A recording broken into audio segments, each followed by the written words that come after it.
नमस्कार, मैं हूं संजय शर्मा। आप देख रहे हैं 4 PM न्यूज नेटवर्क। पिछला एक साल यानी 2023 में जिस शख्स की सबसे ज्यादा चर्चा थी, कल उस पर सुप्रीम कोर्ट का फैसला आ गया। चर्चा मतलब गौतम अडानी की। पूरे देश की राजनीति 2023 में गौतम अडानी के इर्द गिर्द घूमती रही। गौतम अडानी सही हैं, गौतम अडानी गलत हैं, वो प्रधानमंत्री के दोस्त हैं, प्रधानमंत्री ने उनको सब कुछ दे दिया, उन्होंने शेयरों में बड़ी हेराफेरी करी। एक हिंडलबर्ग की रिपोर्ट आई और उस रिपोर्ट ने भारत की राजनीति में तूफान मचा दिया। अडानी का साम्राज्य बहुत तेजी से नीचे गिरा। सुप्रीम कोर्ट तक मामला पहुंचा, संसद चली नहीं, कई दिनों तक नहीं चली। कांग्रेस ने तूफान खड़ा कर दिया, राहुल गांधी ने दनादन आरोप लगा दिए। मामला पहुंचा सुप्रीम कोर्ट। सुप्रीम कोर्ट ने दो स्तर पर जांच करी, एक सेबी को जांच दी और एक सुप्रीम कोर्ट के जजों की एक कमेटी बनाई। दोनों का फैसला अडानी के पक्ष में आया। फिर विवाद खड़ा हुआ, लोग सुप्रीम कोर्ट के फैसले पर सवाल करने लगे। अब क्या इस मुद्दे पे कोई और विमर्श करना चाहिए? मेरे मित्र हैं, आज बात हुई मुझसे, उन्होंने कहा कि तुम इस पे शो मत करना। उनका मानना यह था कि देश का एक वर्ग है जो तुम्हें समर्थन करता है, वो अडानी के पक्ष में कोई बात सुनने को तैयार नहीं है। बात भी ठीक है, यूट्यूब की दुनिया में भी राइट और लेफ्ट हो गया है। प्रधानमंत्री नरेंद्र मोदी का हर स्तर पर विरोध करना है, अडानी उनके मित्र हैं तो उनका भी विरोध करना है। मैं करता विरोध, मुझे भी लगता है कि यूट्यूब के कुछ लोग ऐसे हैं जो तय करते हैं कि इस विचारधारा का विरोध करना है। उनमें से मैं बहुत सारे लोगों को जानता हूं जो अंबानी के विरोध में आ भी नहीं बोलते हैं, अडानी के विरोध में दिन रात लगे रहते हैं। अलग अलग अपनी अपनी बातें हो सकती हैं, अपने अपने मत हो सकते हैं, लेकिन हम सच के साथ कुछ बातें करना चाहते हैं। मैंने पहले भी एक बार कहा था, मैं जिक्र नहीं करता, मैं बात नहीं करता। मैं जिस सोसाइटी में रहता हूं, उसके एक सज्जन मिले, नौकरी पेशा इंसान थे, अपनी तनख्वाह में से 5,000 4,000 महीना बचाते थे और करीब 3-4 लाख रुपए के उन्होंने अडानी के शेयर खरीदे थे। हिडनबर्ग की रिपोर्ट आई, मार्केट धड़ाम हुआ, अडानी के शेयर गिरे और उनकी सारी पूंजी जो उन्होंने अपनी बेटी के कैरियर के लिए रखी थी वो तबाह हो गई, खत्म हो गई। अडानी का साम्राज्य मान लीजिए 1 लाख करोड़ से शुरू हुआ, 20 लाख करोड़ तक पहुंचा। हिडनबर्ग की रिपोर्ट आई, गिरा, 10 लाख करोड़ तक पहुंचा। और रिपोर्ट के एक एक तथ्य जिस तरह गलत साबित होते रहे, वो फिर उस साम्राज्य के करीब पहुंच गया। ना भी पहुंचता तो 1 लाख करोड़ से 10 लाख करोड़ तक तो गिरने के बावजूद भी अडानी खड़े रहे।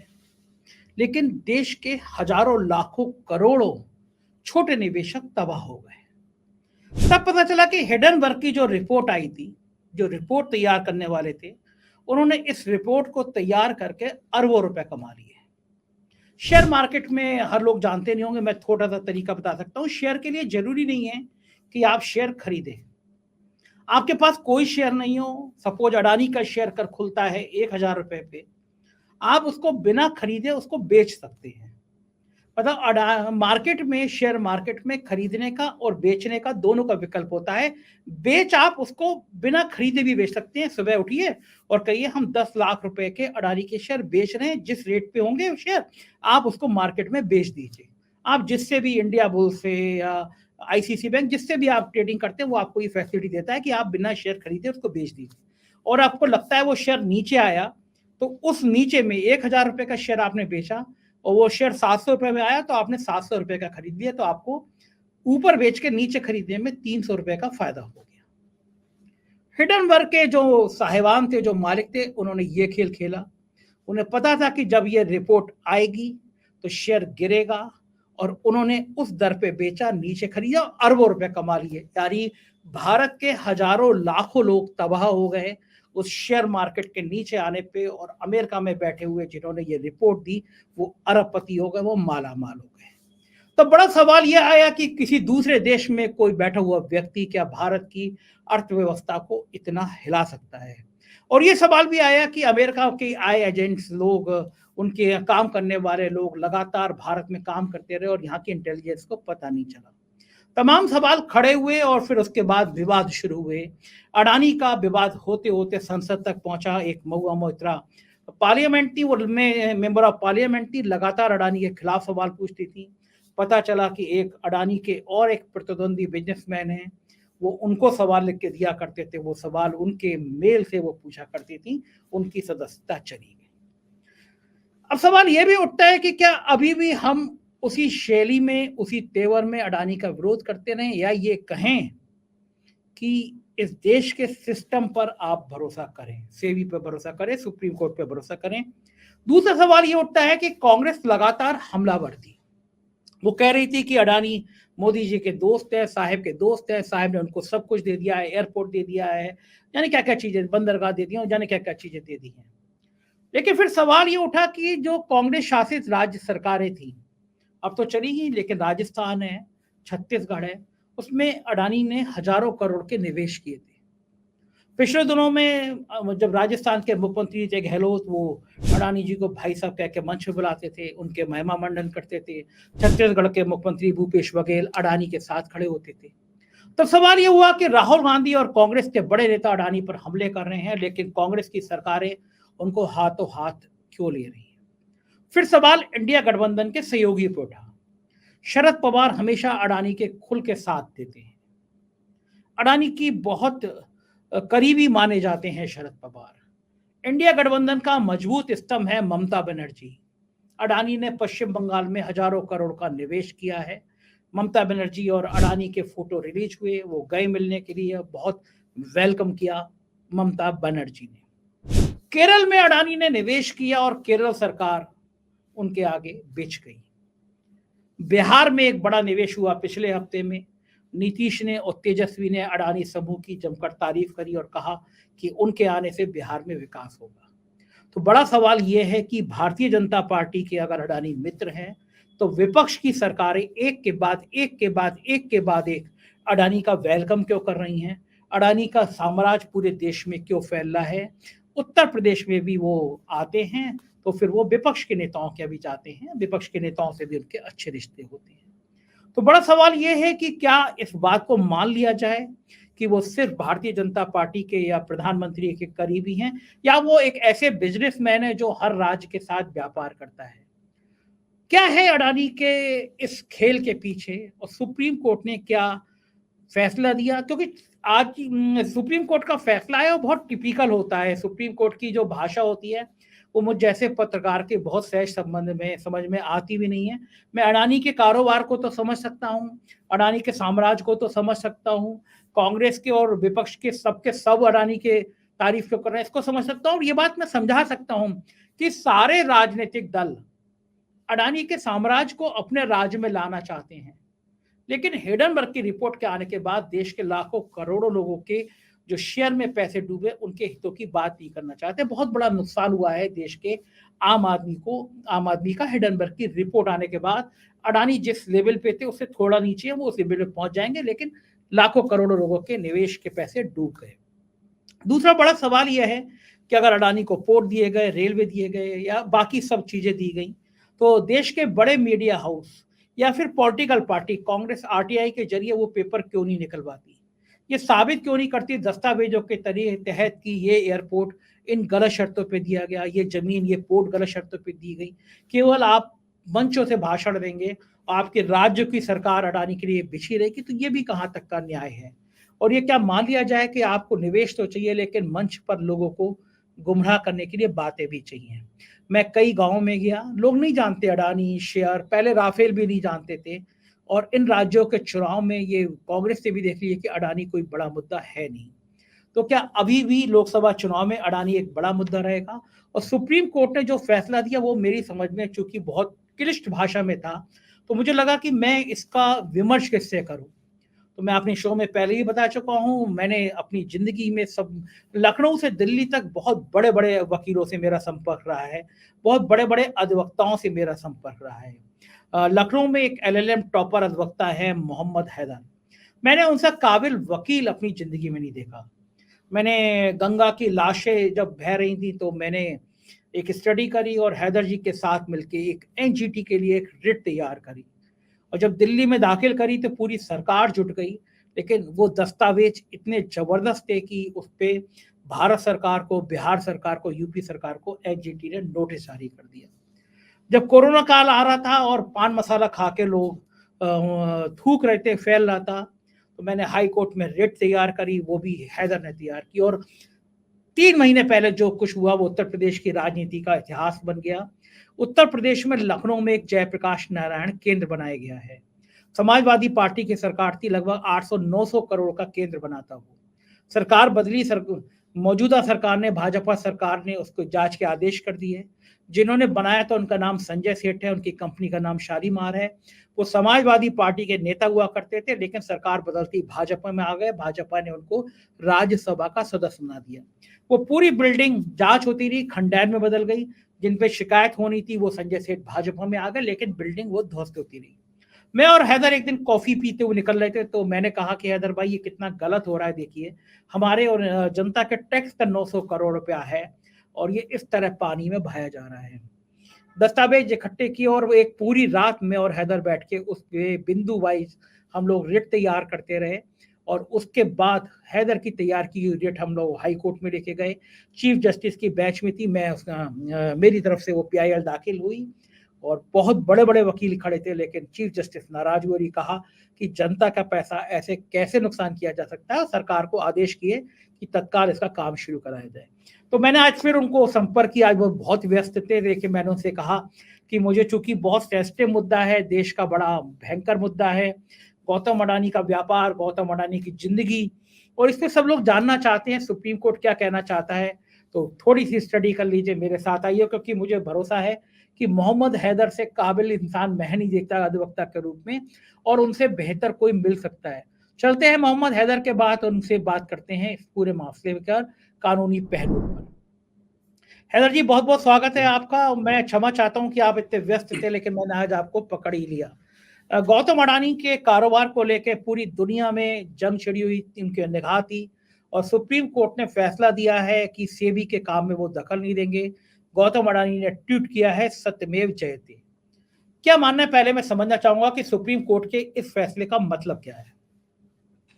संजय भाई, ये जो सुप्रीम कोर्ट का आज फैसला आया है, बड़ा ही क्रिस्प और कंसाइज है। जैसे अभी आप कह रहे थे कि आपको जजमेंट्स में थोड़ा दिक्कत होती है समझने में, लेकिन अगर आप ये जजमेंट पढ़ेंगे तो इसकी लैंग्वेज बहुत सिंपल है।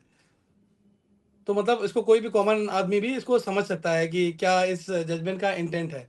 तो बेसिकली अगर हम इशू की बात करें संजय जी, तो 24 जनवरी 2023 की एक रिपोर्ट आती है, जो भी जिसको आपने डिस्कस किया, हिंडनबर्ग रिसर्च की रिपोर्ट।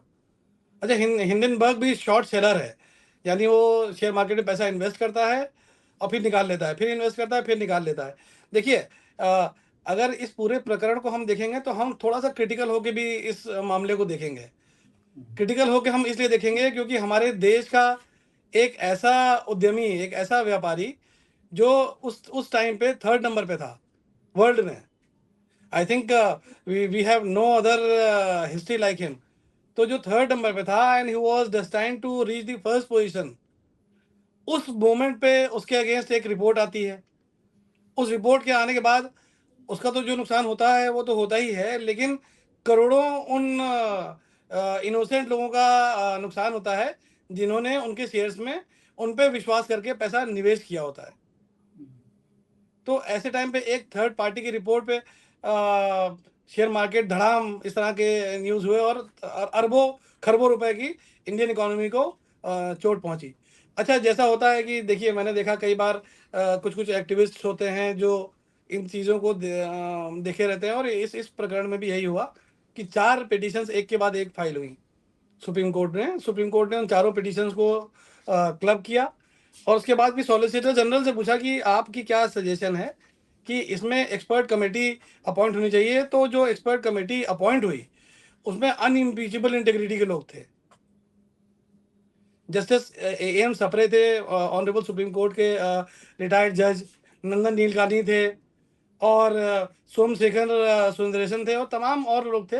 कुल 6 मेंबर्स की कमेटी थी, और जो टाइमलाइन सुप्रीम कोर्ट ने दी है इस कमेटी को कि आप अपनी इंटरिम रिपोर्ट दीजिए, उन्होंने अपनी वो रिपोर्ट सुप्रीम कोर्ट में सबमिट करी।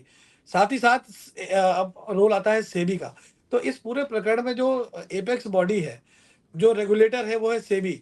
तो सेबी 1992 से लगातार देश की सेवा कर रहा है एक रेगुलेटर के रूप में और एक ऐसी शीर्ष संस्था के रूप में जिसके इंटीग्रिटी को कभी किसी ने क्वेश्चन नहीं उठाया और ना ही कभी भी ऐसा कोई दृष्टांत है जहां पे सेबी ने फॉल्टर किया हो।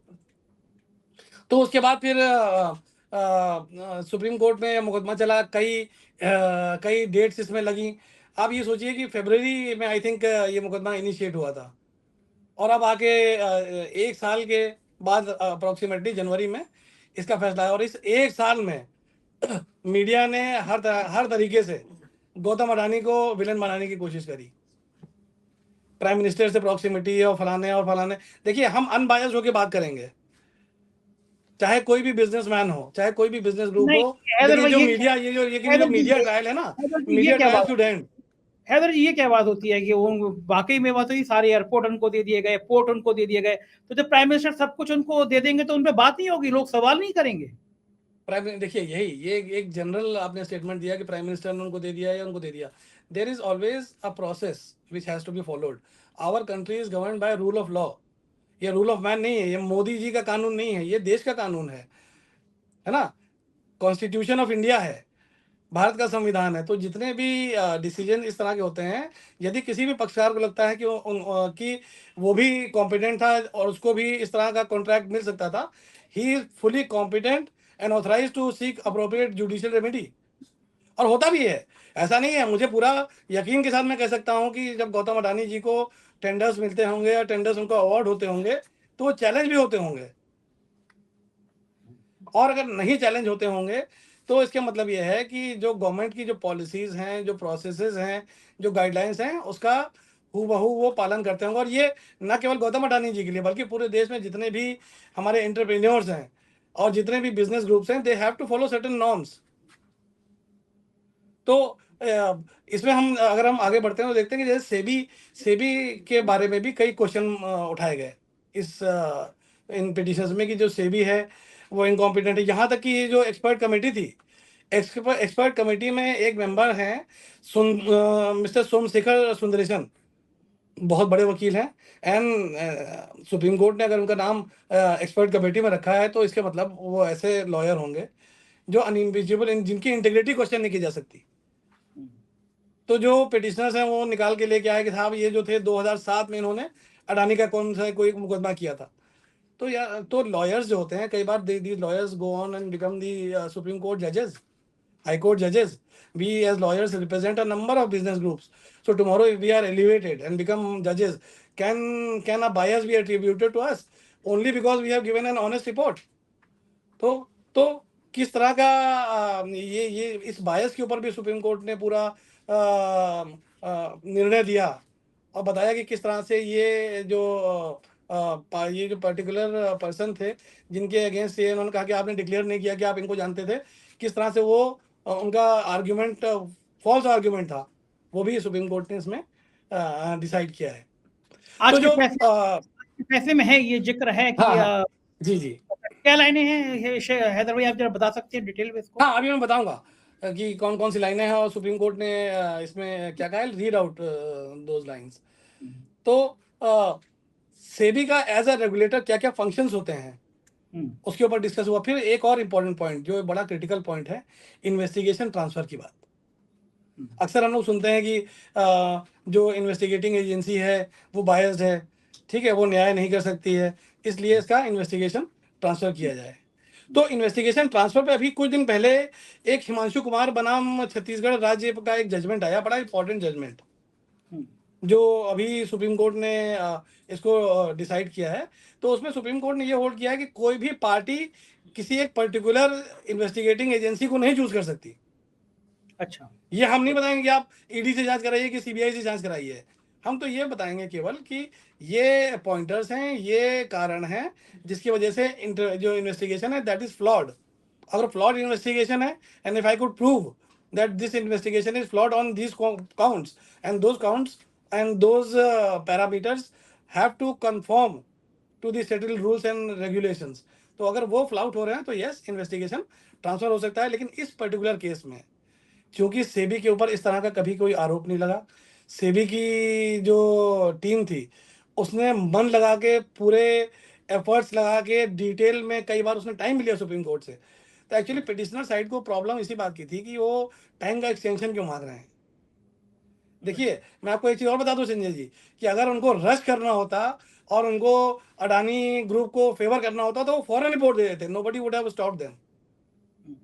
But since they are a professionally run organisation, तो उन्होंने पूरा आने पाई से इन्वेस्टिगेशन किया, डिटेल्ड इन्वेस्टिगेशन किया, थोरो इन्वेस्टिगेशन किया, and then they submitted their report. तो इसमें भी सुप्रीम कोर्ट ने फिर ये भी होल्ड किया कि जो इन्वेस्टिगेशन ट्रांसफर की बातें हो रही हैं, ये हिमांशु कुमार के जजमेंट से आच्छादित हैं। उसमें आप पर्टिकुलर एजेंसी को कह रहे हैं कि एसआईटी आप कॉन्स्टिट्यूट कर दीजिए, आप सीबीआई को दे दीजिए, आप कोर्ट मॉनिटर इन्वेस्टिगेशन करा लीजिए। You don't have to choose, and there are no sufficient reasons for the investigation transfer. Haider भाई, ये जो सुप्रीम कोर्ट की जो लाइनें हैं, जिन्होंने ये उस समय पिछली बार ये कहा गया कि भाई आप सेबी को आदेश कर दीजिए, हिडनबर्ग के लिए कहा गया, उसको सुप्रीम कोर्ट ने मानने मना कर दिया, वो क्या मामला था? किस तरह का पीआईएल करने वाले लोगों का कहना था और सुप्रीम कोर्ट की टिप्पणी क्या थी उस पर? जरा इसके अगर विषय में अगर आपकी स्टडी हो। प्लीज कम बैक अगेन, क्या बता रहे हैं? पिछले दिनों में जब ये मामला आया था तो जो पीआईएल कर रहे थे उन्होंने ये कहा कि भाई सेबी को ये आदेश कर दीजिए कि वो इस तरह का फैसला करे या हिडनबर्ग को भी उसमें शामिल करे, या इस तरह की बातें सामने आई थी। देखिए, तो उसमें उस पर्टिकुलर केस में सुप्रीम कोर्ट ने इसी मैटर में पुरानी अपनी आप हियरिंग की बात कर रहे हैं, तो उसमें उन्होंने यही कहा था कि ये हिंडनबर्ग एक थर्ड पार्टी है जो हमारे देश में ऑपरेट भी नहीं करता। उसने रिपोर्ट किस बेसिस पे बनाई, क्या क्या डॉक्यूमेंट उसके सामने थे, ठीक है, क्या उसका इंटरेस्ट था, कौन सी उसने टेक्निक इस्तेमाल करी, ये सब चीज़ें जो है ये बियॉन्ड माई कंट्रोल हैं। और जो भी अखबार की कटिंग या न्यूज़पेपर कटिंग या न्यूज़पेपर रिपोर्ट के बेसिस पे आप अपने ये एजम्पशंस पे काम कर रहे हैं, और ये एजम्पशंस पे आप आर्ग्यूमेंट कर रहे हैं, these assumptions are, I mean, not appealing us. So कई बार देखिए संजय भैया, आपको याद होगा, हम लोग जब पीआईएल बनाते हैं तो कई बार उसमें न्यूज़पेपर की क्लिप्स भी होती हैं, लगाते हैं, ठीक है, but newspaper clips can not form the sole basis. आपको अपना प्रॉपर एक रिसर्च करना होता है। अगर मतलब मात्र अगर न्यूज़पेपर की क्लिपिंग पे ही अगर पीआईएल हो गई तो फिर तो एनआरकी हो जाएगी हमारे देश में, क्योंकि कुछ भी छाप सकता है newspaper. But there has to be a backdrop, there has to be an independent research. जैसे कि आपने कहा कि अडानी जी को एयरपोर्ट्स मिल गए और उनको तमाम और प्रोजेक्ट्स मिल गए, तो जो आदमी अग्रीव्ड है, जिसको लगता है कि अगर इनके द्वारा किसी भी लॉ का वायलेशन किया गया, वो आरटीआई डाल के पूछ ले। लोग कहते हैं आरटीआई के जवाब मिलेगा ही नहीं। अडानी के लिए पूछोगे तो जो अडानी से ताकतवर है उनके लिए अडानी लगाएगा कौन, और लगाएंगे तो जवाब ही नहीं मिलेगा। देखिए, लगाएगा कौन, तो 4 पिटिशनर थे जिन्होंने ये मुकदमा किया है, तो लगाएगा कौन के लिए की कमी नहीं है। लेकिन और आरटीआई एक्ट इतना पावरफुल एक्ट है कि उसमें उसके तो वो है ना, नेक्स्ट लेवल, उसके बाद फिर नेक्स्ट लेवल, फिर next level. You have to be patient. मतलब इसमें कोई जल्दी से नहीं होता। तो अगर आप पब्लिसिटी सीकिंग पिटिशन फाइल करना चाह रहे हैं पीआईएल के गार्ब में, तब यस, आपको उतना क्विक रिजल्ट नहीं मिलेगा और आप फ्रस्ट्रेट हो जाओगे। हाँ, ये तो है। खैर हैदर जी, तो फिर क्या माना जाए कि जो अडानी का कारोबार था, जो हिडनबर्ग की रिपोर्ट थी, इस सुप्रीम कोर्ट के फैसले के बाद क्या माना जाए कि एक तरह का जो गौतम अडानी ने ट्वीट किया सत्यमेव जयते, तो क्या माना जाए कि एक तरह की क्लीन चिट हो गई गौतम अडानी को? मतलब अब दोबारा उन पर आरोप लगाना बेकार है? देखिए, जहाँ तक ये इशू था हिडनबर्ग की जो हिडनबर्ग रिसर्च के जो रिपोर्ट थी, yes, that report was a bogus report. बताइए भविष्य हैदर भाई। में अगर भविष्य में कोई भी प्रॉपर्टी आती है नजर में बियॉन्ड दिस, तो yes, that can always be subjected to judicial review. लेकिन हैदर भाई, बड़ा दुख है ना कि एक रिपोर्ट आती है, उस रिपोर्ट पे कुछ मीडिया हाउस, हमने भी की थी, हम भी मानते हैं हमने भी की थी, बाकी लोगों ने भी की थी, और पूरा देश के हजारों लाखों लोगों के पैसे डूब गए, और वो बाद में पता चला कि वो खुद ही पैसा कमा गए, अरबों रुपए, उन्होंने हिडनबर्ग नहीं कमा लिया अडानी के नाम पर, और देश को डुबो दिया उन्होंने। तो कभी कभी लगता है कि क्या वाकई में दुनिया में हैदर जी इतनी बड़ी बड़ी साजिशें की जाती हैं? अमेरिका में बैठ के एक आदमी ने साजिश करी, भारत का मार्केट धड़ाम हो गया, कि भारत का आदमी नंबर 3 पे था, नंबर 1 पे पहुंच जाता तो वो आदमी नीचे आ गया। इतनी बड़ी बड़ी साजिशें होती हैं। तो कॉन्स्पिरेसी थियरीज तो पूरे वर्ल्ड को हिलाती रहती हैं कई बार। और ये इसमें तो मतलब अगर हम इंडिपेंडेंट होकर इम्पार्शियल बात भी करें, तो मुझे लगता है कि हमारा देश अगर वर्ल्ड का लीडर बनने जा रहा था, हमारे देश का हमारा एक भारतीय साथी वर्ल्ड का नंबर 1 बनने जा रहा था, it would have been a moment of pride for the entire country. लेकिन just to sabotage that, all this was done. This is what ठीक आई बात। Personally feel. हाँ, ठीक बात है। कहीं न कभी कभी राजनीतिक कारण होते हैं। जैसे मैंने शुरू में भी कहा कि कांग्रेस तो विरोध कर रहे हैं, राहुल गांधी विरोध कर रहे हैं। कांग्रेस की सब राज्यों में एक के बाद एक अडानी के निवेश बन रहे हैं, वहाँ के मुख्यमंत्री अडानी के लिए बिछे जा रहे हैं। तेजस्वी और नीतीश अडानी का वेलकम कर रहे हैं, ममता बनर्जी कर रही हैं, केरल के मुख्यमंत्री कर रहे हैं। कौन नहीं कर रहा है? और फिर देखिए, आम क्वेश्चन इस बात का है कि हमारा देश इस समय एक डेवलपिंग इकोनॉमी है, ठीक है। और अडानी जी के पास जो पैसा है, देखिए एक चीज़ और भी समझनी पड़ेगी कि बहुत भारी इन्वेस्टमेंट्स हैं बैंक्स के भी अडानी जी के पास। बैंक का इन्वेस्टमेंट यानी पब्लिक का इन्वेस्टमेंट अभी भी बहुत है। तो सारी एलआईसी का चीज़ों के एलआईसी का हाँ, बहुत पैसा है। एलआईसी का है, बैंकिंग और फाइनेंशियल इंस्टीट्यूशंस का पैसा है। तो वो जो बिजनेस ग्रुप है, वो आपका पैसा आपके देश में निवेश कर रहा है। हो सकता है इसको बहुत बहुत प्रॉफिट हो रहा हो सकता है कम प्रॉफिट हो रहा हो, प्रॉफिट हो रहा हो, ठीक है। लेकिन उससे आपकी इकोनॉमी को कितना सपोर्ट हो रहा है? तो एक कोई थर्ड पार्टी की रिपोर्ट को हम गॉस्पेल ट्रूथ मान के उसके ऊपर उसी के बेसिस पे कार्रवाई करने लगे, या किसी के बारे में उल्टा सोचने लगे, that is wrong. And see that wrong has been proved by the honourable Supreme Court in this judgment. और एक इस जजमेंट की एक जो विशेष बात मुझे लगी, वो इसका पैरा 68 है संजय भैया, क्या जो है उसमें? बताता है कि जो पीआईएल जो है, पीआईएल एक टूल ऐसा बना है जो पुअर और डाउन टाउन और ऑपरेस की उसके लिए बना है। मतलब पीआईएल का मिसयूज जिस तरह से हो रहा है, उसके बारे में भी सुप्रीम कोर्ट ने कॉशन किया है। यानी कि कहीं ना कहीं सुप्रीम कोर्ट ने इस बात को माना है कि ये जो पीआईएल हुई थी, this PIL was a motivated PIL and this did not conform to the parameters which are set by the Supreme Court for filing a PIL. अच्छा, इसी इसी वाले फैसले में है कि यानी गौतम हाँ, अडानी के खिलाफ इसका इसका इसका इसका para 68 I can read it out for you. हाँ हाँ, प्लीज। है ना। इसमें कहते हाँ, हैं before concluding we must observe that public interest jurisprudence under article 32 of the constitution was expanded by this court to secure access to justice and to provide ordinary citizens with the opportunity to highlight legitimate causes before this court. Ordinary citizens की बात कर रहे हैं। It has served as a tool to secure justice and ensure accountability on many occasions, where ordinary citizens have approached the court with well-researched petitions that highlight a clear cause of action. अब आगे देखिए क्या कहता है। जरा इसका However, पहले एक सेकंड इसका जरा हिंदी में रूपांतर करके, मेरे बहुत सारे दर्शक जो हैं वो जी, हिंदी जानते हैं, तो कोई जरा हिंदी में इसका अर्थ बताइए। तो इसका तात्पर्य यह है कि पब्लिक इंटरेस्ट लिटिगेशन या जनहित याचिका एक ऐसा टूल है एक आम आदमी के हाथ में कि अगर वो प्रॉपर रिसर्च करके कोई जनहित के संबंध में याचिका माननीय न्यायालय के समक्ष लेके आता है, तो न्यायालय ने उसमें दूरगामी निर्णय देके वास्तव में समाज की बहुत बहुत सहायता की है। जो अच्छी तरह से ड्राफ्टेड पिटिशंस हैं जिन दिन और एक कॉमन मैन को एड करने के लिए जो बनी है, जिसने उसका यूज किया है प्रॉपरली। लेकिन इसमें लास्ट की जो 3 लाइनें हैं, however petitions that lack adequate research and rely on very unverified and unrelated material tend to in fact counterproductive. The word of caution must be kept in mind by lawyers and members of civil society alike. कई ऐसे दृष्टांत हुए हैं जहां पे इल research petitions, ठीक है, बिना प्रॉपर रिसर्च किए हुए जो पिटिशन फाइल हुई हैं, जिसका मटेरियल भी अनवेरिफाइड है, मटेरियल अनरिलेटेड है, मुकदमे से मतलब ही नहीं, कहीं का कोई मटेरियल लगा कॉपी पेस्ट कर दिया। इस तरह से अगर कोई पिटिशन फाइल होती है तो वो काउंटर प्रोडक्टिव होती है। कई ऐसे दृष्टांत है संजय भैया जिसमें सुप्रीम कोर्ट ने लाखों रुपए की डैमेजेस भी लगाई हैं, पेनल्टीज लगाई हैं पिटिशनर्स पे। अच्छा, हाँ, कि अगर हाँ, गलत तरीके से पीआईएल हो गई तो फिर हाँ, पेनल्टी भी लगी है। यस, हाँ। ओके। तो फिर तो इस आदमी के अडानी क्रेडेंशियल्स पे बात आ जाती है। हाँ, तो अडानी के मामले में जो पीआईएल हुई है उस पर ये सवाल उठाया है सुप्रीम कोर्ट ने कि बिना यस, तथ्यों की पड़ताल किए हुए।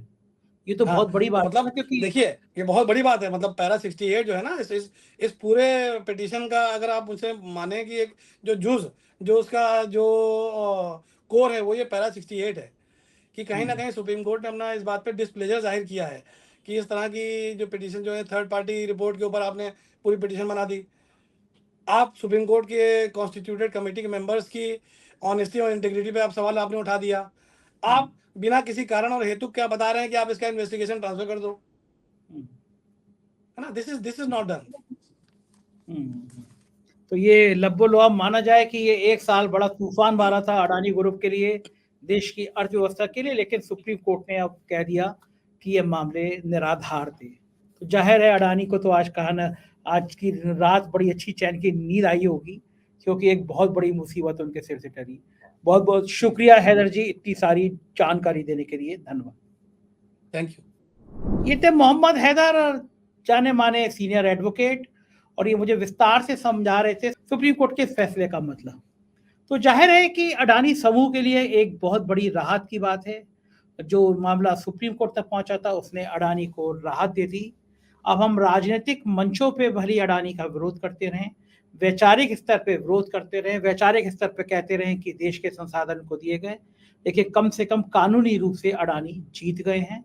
और ये कहा गया है कि हिडनबर्ग की जो रिपोर्ट थी वो निराधार थी और देश की अर्थव्यवस्था वास्तव में प्रभावित हुई। और एक बात तो मुझे व्यक्तिगत रूप से लगता भी है कि देश का कोई आदमी अगर दुनिया में नंबर 3 तक था पहुंचा, वो नंबर 1 तक भी पहुंचता, तो देश के लिए मेरे हिसाब से गौरव की बात थी कि भारत का कोई व्यक्ति दुनिया का सबसे अमीर आदमी बना। ये बात ठीक है कि देश में गरीब बहुत हैं, उनको भी आगे बढ़ने का मौका देना चाहिए। मुझे इस इंटरव्यू के लिए, इस बातचीत के लिए खास तौर से आपकी राय का इंतजार रहेगा। आप क्या सोचते हैं? जैसे मेरे साथी कह रहे थे कि नहीं, तुम्हें इस बारे में नहीं बोलना चाहिए, मुझे बोलना चाहिए था या नहीं बोलना चाहिए था, मैं आपकी राय जानना चाहता हूँ। चैनल को सब्सक्राइब करिएगा, ज्वाइन करिएगा। हमारे राज्यों के चैनल हैं 4 PM यूपी, बिहार, गुजरात, महाराष्ट्र, राजस्थान, कर्नाटक और मध्य प्रदेश, और 4 PM बॉलीवुड भी, उनको भी सब्सक्राइब करिएगा। आपकी राय का इंतजार रहेगा। Thank you.